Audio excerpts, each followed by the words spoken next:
Et se prépare les camarades. Ramon Franquesa sera le suivant. Ça devrait aller.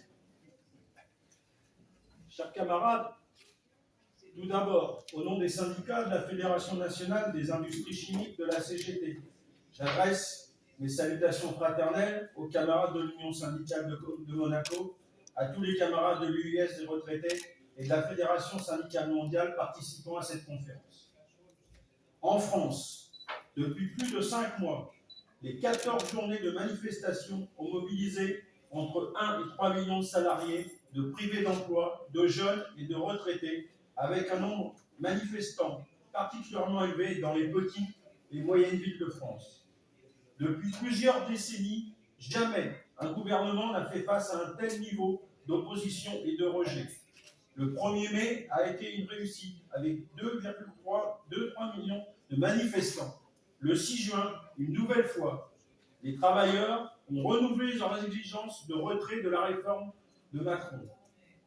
C'est le signe d'une colère qui ne s'altère pas, d'une détermination à ne pas tourner la page du rejet de la réforme. 94% des travailleurs sont toujours opposés à la réforme, 65% de la population pour un blocage de l'économie. Le mot d'ordre n'a pas changé, ni pause, ni compromis. La lutte jusqu'au retrait.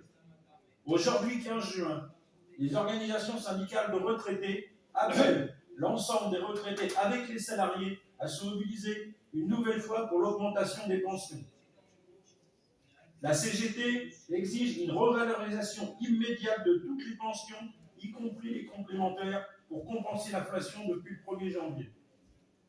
Les revendications de la CGT sont largement réalisables en mettant le capital à contribution pour obtenir la retraite à 60 ans. Face à cela, Macron et son gouvernement utilisent de tous les artifices constitutionnels pour passer en force sa loi, imposant le recul du départ à la retraite à 64 ans, avec ses alliés du patronat et les médias du capital qui se livrent à une véritable guerre en continuant d'exposer tous les jours ces projets de loi antisociales et répressifs qui sont un avant-goût à ce qui pourrait se passer si le Rassemblement national était au pouvoir.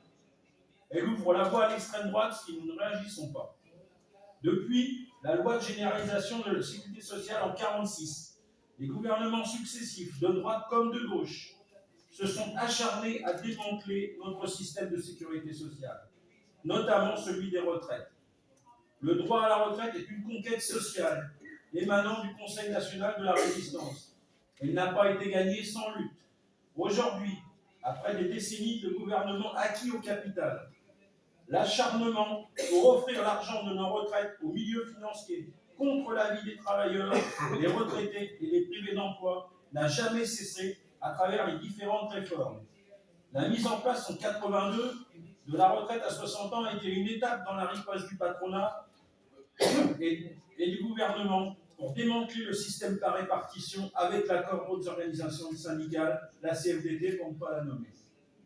Au passage, quelques données statistiques rappellent combien la question des retraites est d'importance, tant par le nombre de personnes concernées, plus de 16 millions de retraités, leur poids dans les prestations sociales, 45%, que par les sommes en jeu, 316 milliards d'euros, soit 13,8% du PIB, quand les recettes nettes de l'État atteignaient seulement 303 milliards en 2017.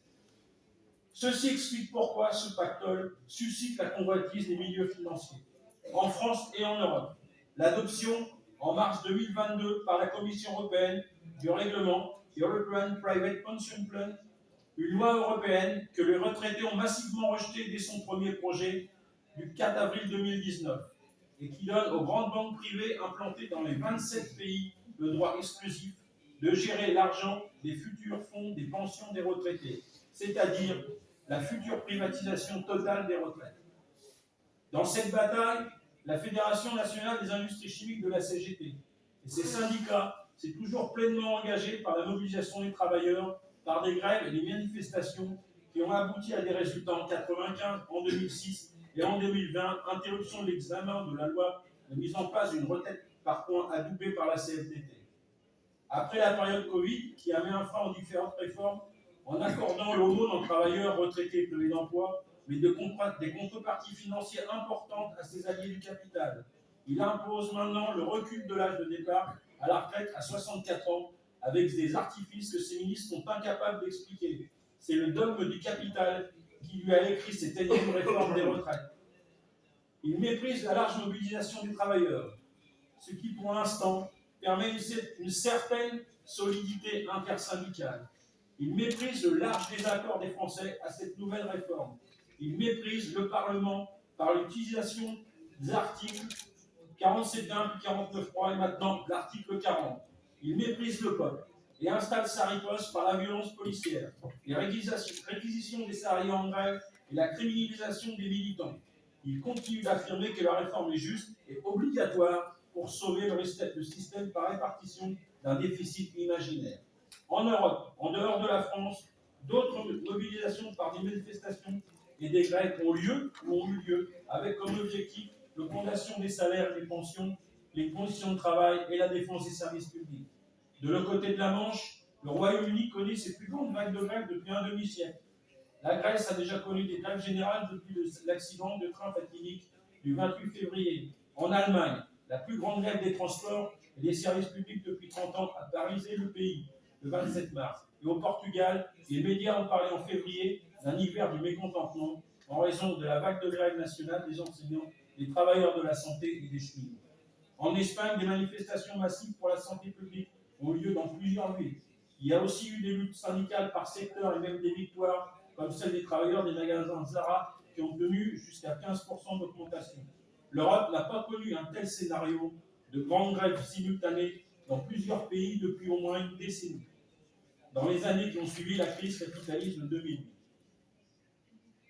Le congrès de la Confédération européenne des syndicats s'est tenu à Berlin du 23 au 26 mai. Cette conférence est le moment de rappeler que cette organisation s'apparente plus à un organisme officiel de l'Union européenne qu'à une union de syndicats.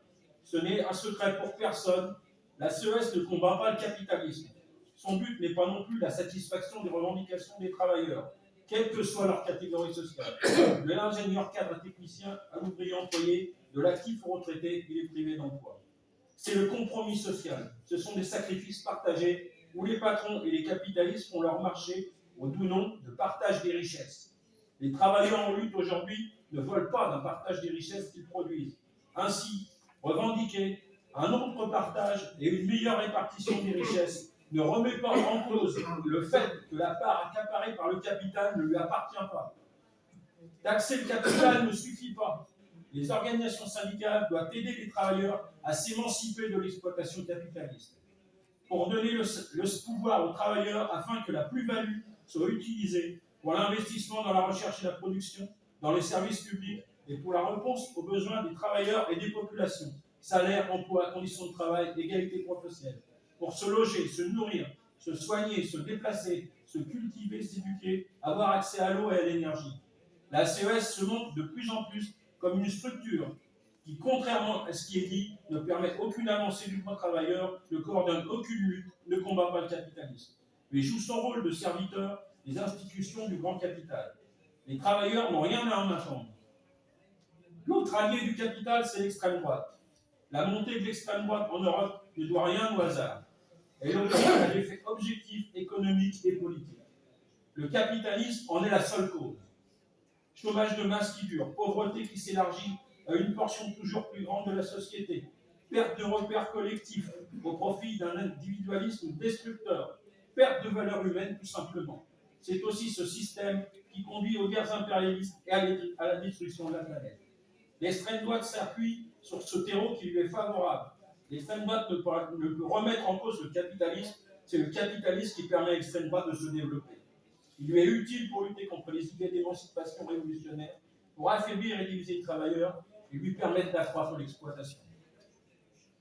En France et en Europe, les retraités se mobilisent fortement avec les salariés pour le retrait de la réforme des retraites et pour faire vivre leurs exigences revendicatives pour l'augmentation des pensions et pour la conquête des droits fondamentaux à la santé, à la protection sociale, à l'accès au logement, à l'énergie, à l'éducation, à la culture, aux loisirs.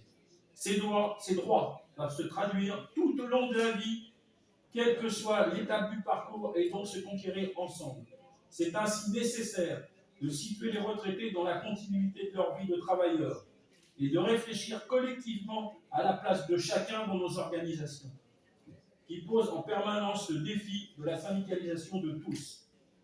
Le renforcement de nos organisations s'impose donc dans une vie qui se poursuit et dans laquelle nos camarades retraités ont à se battre pour de nouvelles revendications. 2 minutes. Nous partageons tous que le renforcement de nos organisations syndicales doit être une des préoccupations dans notre activité et qu'il est un élément constitutif du rapport de force. Dans ce contexte de la spécificité du syndicalisme retraité, du fait qu'il n'intervient plus dans l'entreprise, renforce le besoin de travailler en premier avec les syndicats dans nos différents pays, dans les territoires et les entreprises. La question qui nous est posée à tous est bien comment nos organisations s'emparent-elles de l'activité en direction des retraités. Il est fondamental que le syndicat s'organise autour d'un programme pour faire reculer les gouvernements alliés du capital sur l'ensemble de leurs projets antisociaux, xénophobes et racistes, pour faire aboutir leurs revendications dans un contexte de reprise en main par les travailleurs en dehors du système capitaliste. Ce système de surexploitation de la force de travail. Cela montre la nécessité d'une rupture avec ce système. Il faut s'organiser pour y travailler dès maintenant. Vive l'USM, vive l'US des retraités et vive la Fédération syndicale.